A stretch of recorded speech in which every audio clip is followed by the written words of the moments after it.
morning and welcome to Morning Movie News, where, as we've been discussing, the movie news cycle is a bit of a roller coaster right now. But today is one of the peak days, and we have some very interesting stories to discuss. And the first one is the strength of the Harry Potter brand, and the tremendous business that it's able to do, even when seemingly milking its fans, right? So we have two fantastic experiences that have nothing to do with the movies, by the way, and by that I mean going to an actual theater and seeing a movie, but yet are able to put a very high price point and yet still not turn fans away. And I have to say, I'm not being judgmental here, because if I was in the UK, I would totally do these events. And the only thing that's keeping me from doing them is the pond, which separates us. We're so far away, yet so close thanks to the internet. So what's going on in the Potter world? Well, we're going to talk about two things. We're going to talk about the play, which we're getting more and more developments on, Harry Potter and the Cursed Child. But first, I want to talk about the bigger, more immediate news, and that's this Christmas dinner that the Warner Brothers studio tour has put together and was announced only yesterday. Now, people were pretty surprised at the price. It's $349 US.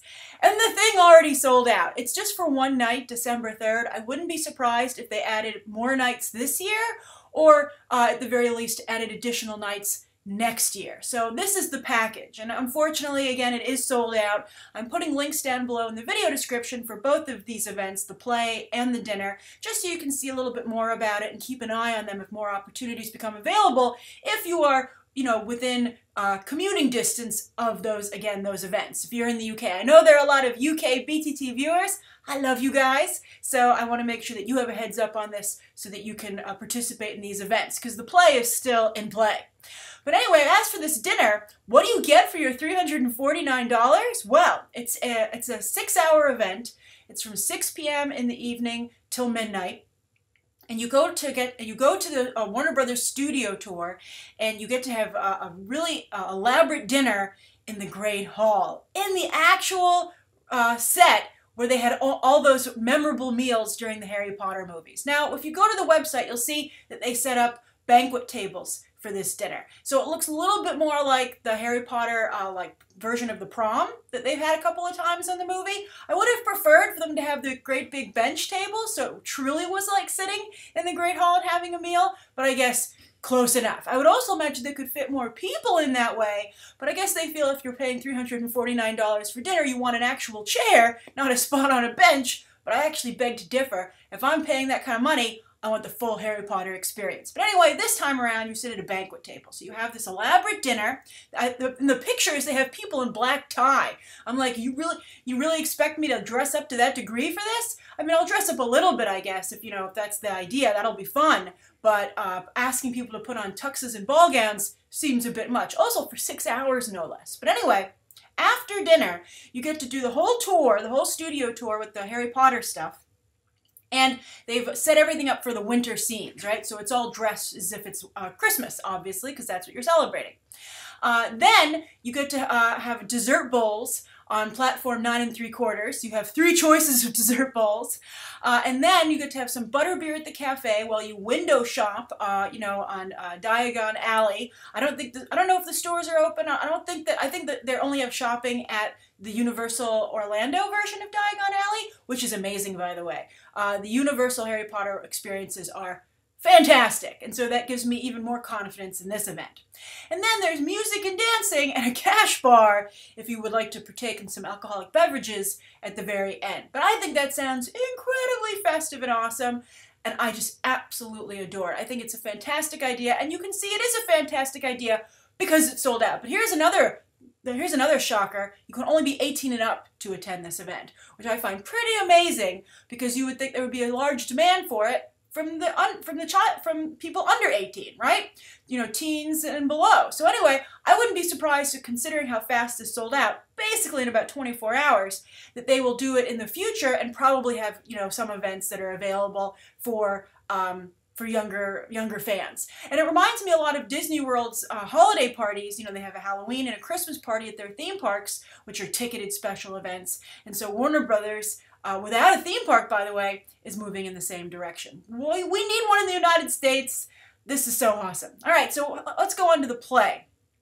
Now, the play is called Harry Potter and the Cursed Child, and it's in 2016. And J.K. Rowling recently announced that because she is she likes to write a lot, she's written a play that needs to be seen in 2 parts. It's too long for a single play. Right? I mean, usually they would just have like a couple of intermissions. For instance, Die Fledermaus, it's like a 3.5-hour opera, and they have 2 intermissions. Die Fledermaus is a wonderful opera if you ever get a chance to see it. I highly recommend it, particularly if you're in the New York area at the Met at Lincoln Square. They have the most stunning, amazing version of it I've ever seen. I've seen it before, and I'm actually going again this year. It's returning this year for the 2015-2016 season. And it's one of the most beautiful things I've ever seen. But anyway, back to this J.K. Rowling, Harry Potter and the Cursed Child. So the reason they're splitting it into 2 plays is they want you to buy 2 tickets, which I think is a little bit much, but I think clearly people will do it. And actually, you can sign up for priority ticket purchasing by agreeing to be on the production company, the theatrical production company, their mailing list. So I put down below the link to the website so you can go there, especially if you're in the UK or commuting distance, so that you can get priority booking for these tickets. So the way it's meant to be seen is you either see it in the same day, you see a matinee of the first half, and then you see an evening show of the second half. Or you can see it in 2 consecutive nights, which is amazing. They must have 2 theaters going for you to be able to do that, right? Because if you can see it in 2 consecutive nights, that implies that the first half also has evening shows, so it's not like just one theater does only matinees of the first half and only evening performances of the second half. So this is very magical price gouging, but I'm curious how you guys feel. Do you have any resentment as to the price point of this, or do you have any like ill feelings about it? Or are you like, I don't care, it's Harry Potter, it's worth every penny? I don't feel that the dinner is overpriced considering the value that you get there and the experience, but I do feel that considering that there are plays that run that long and just have multiple intermissions, I feel a little bit like the play is price gouging. So that's the Harry Potter coverage, but still there is incredible intense interest in this brand, and I think that is a very good sign, hopefully for Fantastic Beasts and Where to Find Them, which so far doesn't really have any traction, not nearly as much as this dinner and this play. Alright, so speaking of kids that you can watch grow up, as we all watch the Harry Potter cast grow up throughout the films, Eli Coltrane from Boyhood got another part in a movie, like an actual legitimate part. Like his first part was kind of like an experiment, right, by Richard Linklater. And he was drafted into it when he was very young. And he kind of, who knows if he really wanted to be an actor. It's a unique position to be in, which is one of the things that made people pay attention to the movie. But now he's going to try and make a run at being an actual legitimate actor. And he's got a pretty good first part. He's going to be in Tom Hanks' movie The Circle, which you've been hearing a lot about because Tom Hanks not only produces but stars, but also it stars Emma Watson from the Harry Potter movies, and also John Boyega from Star Wars. And this is like a thriller where there's like Google, but Google is evil. Now some people might be like, that's just like real life. But in this, it's a situation where they don't want anyone to have any privacy, and they're following your every move. But again, some people would say, just like real life. But anyway, here it's in a menacing way, overtly. Now, what's interesting about this is that he's going to play Emma Watson's ex-boyfriend who is trying to get off the grid, right? So obviously The Circle, the tech company that's, that the movie focuses on, doesn't like that. And so I'm sure she'll be torn between loyalty to her ex-boyfriend, who she still has some feelings for, and her new boyfriend, John Boyega, who works at The Circle, where she's currently employed, and they're like, getting off the grid is bad. But it sounds pretty interesting, but I think that's a very good part for Eli Coltrane. I think it plays perfectly into his persona that we saw develop while we watch Boyhood, and so I think it's good. Whoever his management team is, his agent, they've done a very good job of finding a great role that fits him like a glove, and so that he can probably have an easier time of executing well. So he still basically has training wheels on, I think. So he's being given some time to develop as an actor. But anyway, that's the second story of the day. I'm curious, are you happy for Eli Coltrane? Do you consider him a legitimate actor? And also, how does that movie sound to you as they continue to round out the cast? Now, as for the third story of the day, this has to do with Matthew Vaughn, who made headlines yesterday for announcing a new project, which wasn't Kingsman 2. Now, apparently he's working on Kingsman 2, but like many directors, I think he doesn't only want to play in his own sandbox, he'd like to get gigs with other companies, just to prove that he can and to be somebody who's in demand. Now, of course, interestingly, I keep referencing that Quentin Tarantino interview that I read in New York Magazine's fall preview, but it was very good and it was extensive. And he talked about, like, Quentin Tarantino made a choice not to work playing other people's sandboxes. He only wanted to make his own movie. So he turned down enough scripts that people got the idea. Although, interestingly, he said after Grindhouse, that did so poorly that he started getting script offers again, and that was kind of like, that signaled him that he really was in trouble, because all the studios apparently believed that he needed, you know, they felt he was in trouble and needed to potentially bail himself out with someone else's project, and that kind of, you know, lit a fire under his butt and created some of his best work, obviously, with Inglourious Basterds, Django Unchained, and now we'll see how Hateful Eight goes. But anyway, I think Matthew Vaughn wants that legitimacy, unlike Quentin Tarantino. Because Matthew Vaughn, of course, you know, is very involved in his own films, you know, to date, you know, producing them, often co-writing, or, you know, putting it, you know, be involved in the script idea process, and then letting usually like Jane Goldman write it, et cetera, et cetera. But anyway, he signed on for this franchise potentially at MGM called I Am Pilgrim, which sounds like a real hornet's nest, you know, of creativity and ideas. It sounds like a little bit of a mess to me personally, and there's so many CIA stories right now, like Homeland, and Homeland, like, you know, is already not cool. And then, of course, that Jack Ryan TV series we just recently talked about was just picked up by Amazon, by the way. It's going streaming, which I think is fascinating, considering how hot it was. That's a huge win for Amazon. But that's going to also be, you know, in the context, in the pop culture space. So I think that's going to hurt the I Am Pilgrim potential brand that they're trying to build here. But anyway, it's a weird situation. It's almost like Alex Cross meets Jack Ryan meets terrorism. All right, so the basic idea is that there's this, it seems overly complicated. I'm sure this factors into the, you know, the reveals in the movie. But you have an individual who was adopted by an American family, a very wealthy American family, but still felt like an outsider. So he gets recruited in his youth by the CIA, and he ends up heading up a top-secret espionage division for them. And then he retires, so we have an older character here. It'll be interesting to see if they can, you know, have a franchise going around someone who's retired. That would be very interesting to see if they can pull that off indeed. And I think Matthew Vaughn could potentially, because look at the magic that he did with Colin Firth, right? I'd be like, is Colin Firth available for this? So we can get our Harry Hart return any way we can. So anyway, he retires, and apparently he writes a book about forensics, and I'm surprised that he's able to write a book about forensics, because the CIA usually frowns upon people writing books, you know, about their service. Sometimes you can get away from it, but it's heavily redacted. But anyway, he gets to write this book, and then he gets pulled back in to investigating crime when there's a murder that seems to use his book, right? But then it turns out that this murderer is actually a terrorist, and this is actually the precursor to some kind of biological terrorist event. And this retired CIA operative needs to, you know, is hunting him across the globe. And so it's a globe-trotting adventure. And apparently this terrorist he's hunting is from Saudi Arabia. He also had a very lonely childhood, so they're like yin and yang, two different sides of the same coin, etc., etc. Now, when I read about this, the reason I found out so much about the story, because the trades did a very bad job of talking about what the story was actually about. They like super simplified it to the point of misrepresenting it. But I was like, adopted son, is he Middle Eastern? And you can do an interesting thing about, you know, how Middle Eastern people, particularly in today's, you know, environment where people are saying horrible things about Muslims in general, which obviously is hate speech, but talking about how Muslims are perceived in this country, you know, even when they work for the CIA, right? And you could maybe explore that and have like a good Muslim versus, you know, a bad Muslim, et cetera, et cetera. So I thought that's why they went the adopted angle. But apparently I can't find anything about this guy's nationality, so I guess because they're not mentioning it, it's just, you know, regular old white. And so I don't quite understand why they would make him adopted. That doesn't make any sense to me.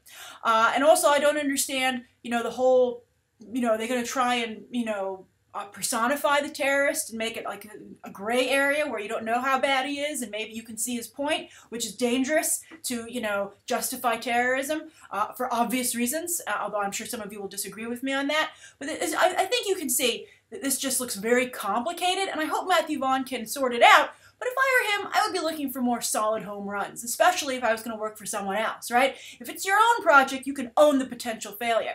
But, you know, if you're going to be working with other people and they're going to be giving you notes and it's really their property that they've hired you to adapt for them, you know, it's a work for hire, you better make sure that it's a hard thing to mess up, right? Or you could really find yourself in a mess. But I'm curious, what do you think of Matthew Vaughn choosing this? Do you think he's made a good choice, and how does the film sound to you? And do you really believe it has franchise potential, as does MGM? The book's supposed to be amazing, so if you're looking for a good read, it's called I Am Pilgrim. Now, on to today's viewer question. I have a couple of really good viewer questions saved up, so if you don't hear yours today, you might hear it the next day or so. But this first one I wanted to talk about is from Darren J. Glenn, who asked a great business question. So Darren J. Glenn says, "Hi Grace, hello from Austria. You're the second person I've talked to from Austria in the last few days. Someone just told me about an Austrian horror movie. Is it you?" I don't think so, because I got this off of YouTube, and so it's different handles. But that's interesting. I hear a lot from people from Australia, but I like hearing from Austria as well. That's a new thing. So I hope everything's awesome in Austria. Hello, Darren. And so Darren says, "I watch your show every evening after work, and today I have a question." Oh, that's awesome. I love hearing how you guys watch the show. So Darren says, "What is the difference between a studio and a production company?" According to Wikipedia, I love that Darren did the initial research and just wants me to clarify. I think that's awesome. So Darren says, according to Wikipedia, a production company, quote unquote, handles budgeting, scheduling, scripting, the supply of talent and resources, the organization of staff, the production itself, post-production, distributing, and marketing. What exactly does the studio do then, says Darren? Who has more power over what viewers see, and who benefits the most if a film succeeds? I appreciate any answer you can give. Thank you so much for doing these videos. I look forward to them every day. Oh, that makes me so happy. 3 smiley faces. All right, Darren, that's a fantastic question. I'm going to try and address it as best I can, because on the surface it seems simple, but like anything in business, it's actually deceptively complicated. So who has more power? I think that's a great comment, because we're just seeing that a great example of that right now with Universal versus Legendary, with the whole Pacific Rim 2 thing, right? So there's a big blow up in the Hollywood Reporter where it was revealed that they had delayed Pacific Rim 2 indefinitely, and then Guillermo del Toro said, "No, they haven't. I'm still hoping. I'm working on it." And then just like yesterday or the other day, they officially pulled it off their release schedule. They just took it off. And so everyone was like, "Oh, no, they really did it?" And it's like, of course they really did it. And especially considering in the Hollywood Reporter how upset Universal is with Legendary, you better believe they did it, because I don't think they want Twitter and fandom to dictate how the studio is run, right? So I think it was and I think you're seeing that a lot from Hollywood right now. They're really trying to push back against being told how to run their businesses by fans. I think that's ultimately a mistake. But we'll see how the whole thing shakes out. I would make Pacific Rim 2 considering the fan demand for the film, which was demonstrated, but I would just seriously, dramatically lower the budget. I'd be like, okay, I'll make it, but you're going to have to make it much cheaper. But anyway, Universal's upset. And I think you're eventually going to see things settle down, by the way, in terms of studio relations with fans. As I said, watch the Lego Brickumentary that recently came out on iTunes a few months ago, but it's still on there. And it's a fantastic example of how open sourcing your material actually works better for everyone. So I think everyone in Hollywood should watch that documentary, and it would save us all a lot of growing pains. But so far they haven't watched it, and they're pretty upset. So anyway, that's ultimately the distributor has the most power, because no matter what Legendary does, they can't put a movie in theaters. They're not a distributor. They could start a distribution company themselves, as Jason Blum did, as we discussed on Movie Math, and then they wouldn't need anybody else. But they want somebody to help them put up the financing for some of their films, and they put up enough money as it is, and they so that's another thing when this gets complicated. But they want a partner. So let's basically just talk about how movies get made. First of all, if you want to put a movie into a theater, you need to have a distribution company, right? So you can either go to an outside studio, which are the big names that we all know, and they will distribute the movie, or you can start your own small shingle like Jason Blum has done, right? And also you see startup distributors all the time. Open Road, Lionsgate started out, look how big they are now, right? Lionsgate, Summit, both started out as new distributors just within the past couple of years, and now they're almost majors. By the way, distributors are majors and minors. And then there's also specialty houses. Focus Features is a specialty house. And then usually a certain studio or company will have multiple distributors that work on different areas. For instance, there's Fox, 20th Century Fox, and there's also Fox Searchlight, right? Some people have shed their independent distribution companies, but anyway, for instance, I don't think Paramount Vantage is around anymore, but you get the idea.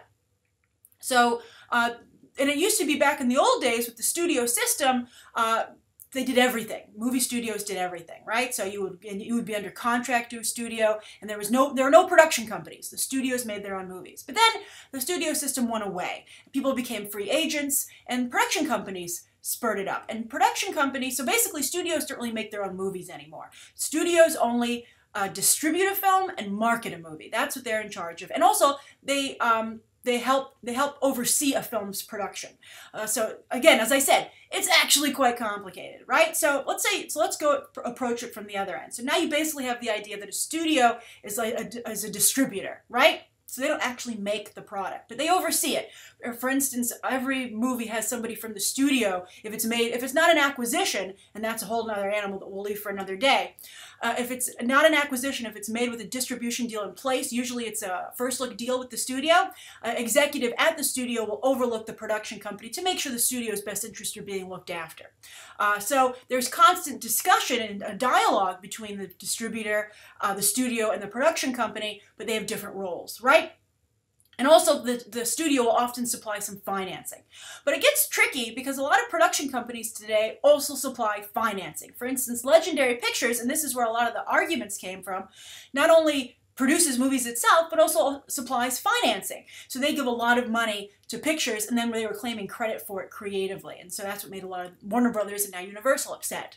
They did it, apparently Thomas Tull of Legendary did it first with the Christopher Nolan Batman movies, and he did it now with Jurassic World. And both studios are like, what? You've just paid for that. Some of you argued that if you pay for it, you can get credit, but I think you'd feel very differently if you were the director or the screenwriter or the actual producer on the film, that someone was claiming credit for your creative decisions that they had nothing to do with, right? And actually, interestingly, if you watch any Warner Brothers movies right now, you're seeing a lot of the Rat Pack logo in front of them, and that's actually Brett Ratner's new film finance company, and they're more of a film finance company. So they're film finance companies.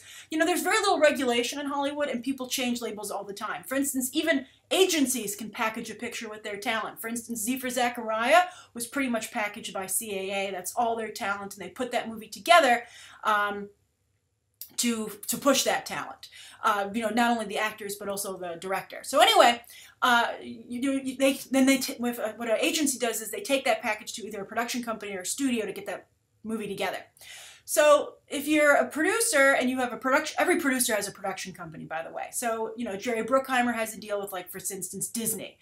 And so you have a first look deal, Jason Blum with Universal. And that means a first look deal means, so again, very complicated. So, I apologize, I'm explaining this as easily as I can. So if you have a first look deal, that means that Universal has dibs on any movie that Jason Blum comes up with through his production company. But they have the right to pass. So they say, you know what, we don't believe in this project, Jason Blum. We're going to pass on it. And then Jason Blum is free to take it to another studio. It's like Scott Rudin, you know, he had a big, and also, you know, Scott Rudin obviously didn't have an exclusive situation with Sony for Steve Jobs because he was able to move it to Universal, right? Scott Rudin's overall deal is actually with Paramount, but apparently there are some pictures he can make in other studios. So, first look deal again, but someone can pass. So it's a very complicated situation, but most producers have a home, but they do occasionally work out of that home. So let's take a specific picture, all right? Let's take Jurassic World. That's a really great example, right? So Jurassic World, that's made by Steven Spielberg. Overall, his company is making that. He's the executive producer on it, etc., etc. So Steven Spielberg puts that movie together with Colin Trevorrow. They need money. Legendary, which now has a deal with Universal, supplies that financing, and apparently has nothing to do with the creative decisions on the picture. Universal is overseeing it. They're making sure the budget is reasonable, that they can get a good return on their investment, that it's possible to turn a profit, and they also are shaping the ad campaign. Now, Darren J. Glenn said that a production company oversees distribution and marketing. That's not true, but they can have a say in it. The studio will say, we're thinking X number of theaters, or we're thinking with Sicario, we're thinking a limited run originally, and then we're going to slowly go wide, and they have to agree. For instance, the posters for a movie, the ads, they all go to the producer at the production company to okay. But it's the studio that comes up with that. Production companies usually don't have their own marketing department.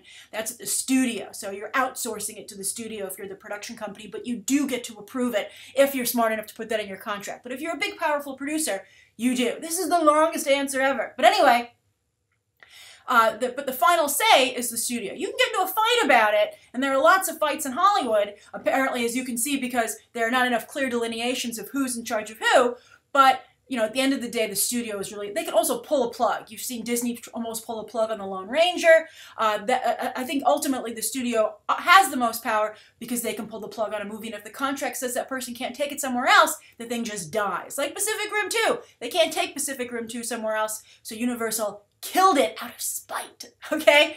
That's how angry Thomas Tull made them. But I hope that, Darren, that answers the question for you. I hope it gives you a little bit better of an idea of the situation, how it works. The production company, basically, if you want to have the most fun making movies, a production company is where it's at. The studios are very, very corporate. They have very little creative input on a movie.